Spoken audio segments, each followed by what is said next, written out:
Давайте импортируем аватар. Импорт, add или просто импорт. И я обычно выбираю FBX формат, потому что там есть косточки. Вот тут в окне Scale я проставляю 150% практически всегда. Об этом я немножечко попозже поподробнее расскажу. Вот такие вот у меня настроечки. Тут мне это вот все не надо. И окей. У нас импортируется аватар. Вот здесь его срам можно прикрыть. Переключаемся в монохромное отображение. И давайте рассмотрим 2D окно. С чего все начинается? Начинается все с построения выкроек. Выкройки можно строить вот такими формами. Эллипс тут есть, полигон, спираль здесь есть. Замечательно. Вот так вот. И на этих выкройках, на этих паттернах мы можем рисовать различные внутренние формы, с которыми мы можем производить всяческие манипуляции. Например, можем конвертировать в отверстие. Можем отрезать, можем просто cut and sew, это значит отрезать и пришить. Вот он будет отдельно, и от него будут идти вот такие разноцветные красивые шовчики. Дальше идет у нас Dart, это для приталивания всяких блузочек, это мы тоже рассмотрим попозже. Ну и еще идет Ellipse. С этими внутренними формами и самим паттерном, то есть с выкройкой, можно производить различные манипуляции. Вот они здесь, Edit Pattern. Edit Pattern у нас перемещает точки, срезы. Можно выделить все, вот так вот шлепнуть, повернуть. Transform Point работает чуть более точно. Можно повернуть вот так вот линию. Я обычно этим инструментом не пользуюсь. Edit Curve Point очень часто пользуюсь, потому что с помощью вот таких вот точечек мы можем настраивать вот такие красивые кривые. Edit Curvature может вот только так, без всяких точек. Ну, знаете, иногда пригождается, да даже очень даже часто. Ебать, Smooth Curve так вот закругляет уголочки. Раньше частенько пользовалась, но что-то перестала, стала теперь вручную все это делать. Add Point, Split Line на X очень полезная. Очень полезно, просто вот так вот расставляет точки, если кликать левой кнопкой. Если правой, то у нас тут выходят более точные настройки. Можно настроить точку по длине, можно разделить на несколько вот так вот сегментов, которыми в дальнейшем можно уже, да, как-то более точно манипулировать. Вот так вот.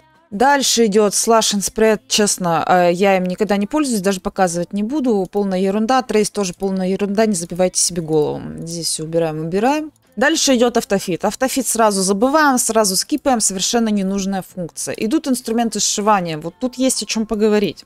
Я их обычно жмякаю на клавиши, то есть B, N и M. Постоянно я пользуюсь B, N и M. Это вот все забудьте. Вот это вот, то, что MN, нет, это просто заменяется обычным шрифтом. Это тоже вам не нужно, но иногда понадобится проверить только, где может быть неправильно сшиты линии. Так вот, B, N, M. B это Edit Saving, но сначала нам надо его сделать. Это N, сегмент. Сшивает по сегментам, видите? Неважно какой, куда, мы пришиваем этот паттерн, да, к другому. Включаем симуляцию, вот они пришиты. Вот. Они вместе, они пришиты. Итак, B позволяет нам более точно манипулировать длиной шва. То есть больший отрезок пришить к меньшему, не прибегая к разделению на сегменты. Свободное сшивание. Клавиша M. Кстати, все швы работают как в 2D, так и в 3D окне, но только после обновления Marvelous 2025 года. Итак, отсюда ведем сюда, двойной щелчок, потом сюда, видите, они прям идут. Оп.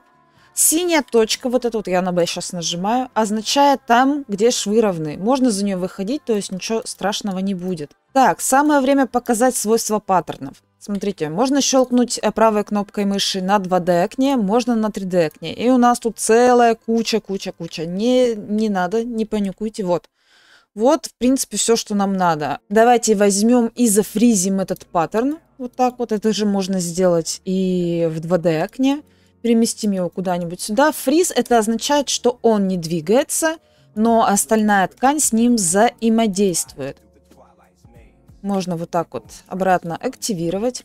Деактивация Pattern Only означает, что паттерн не будет никак участвовать в симуляции, но его швы будут активны.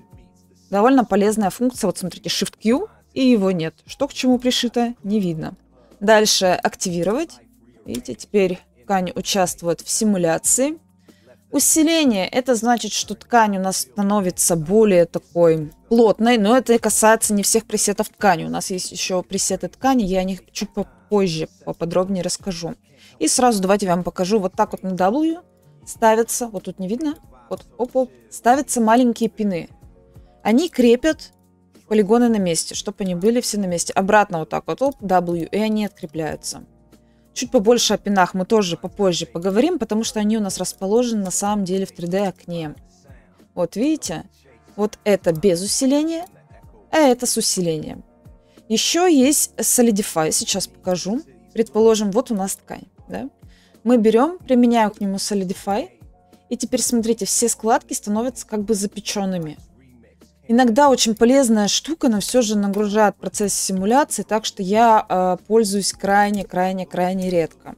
Идем дальше. Ретопология. Ее я могу затронуть просто отдельным каким-то уроком. Сейчас мы не будем на ней зацикливаться, ей в основном так-то никто и не пользуется. Так, Steam Brush, мой самый любимый инструмент. Сейчас покажу, как он работает. Вот у меня ткань, я ее прикрепила 2 пинами. Вот она.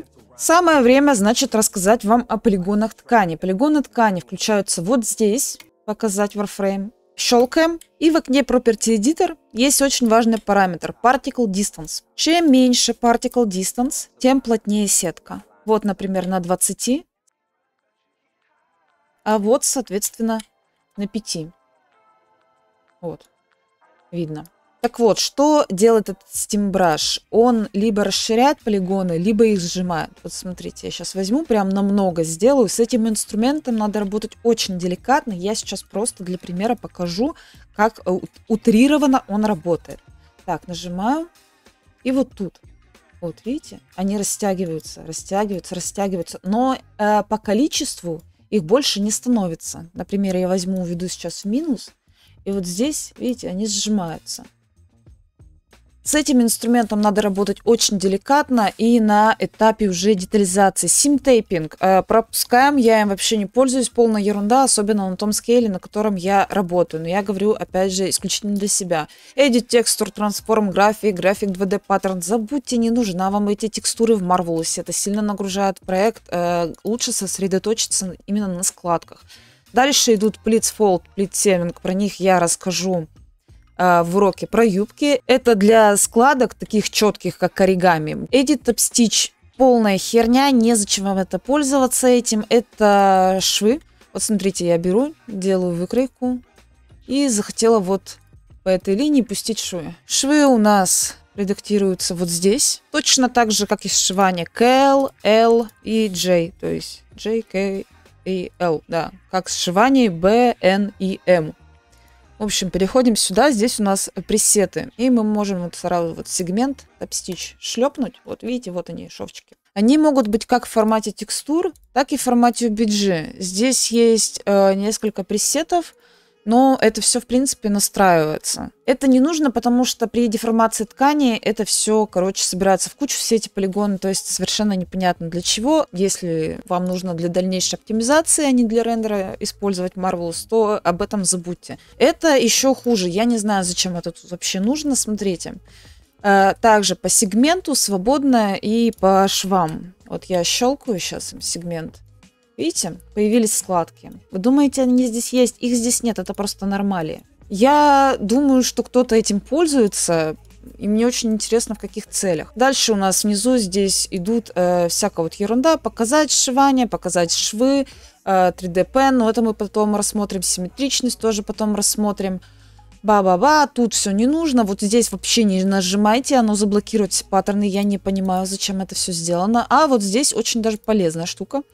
Вот здесь запомните, и больше нигде ничего больше не надо. Monochrome Surface, Warframe есть, Back Texture. Я пользуюсь вот этим, полупрозрачным, чтобы видеть силуэт аватара.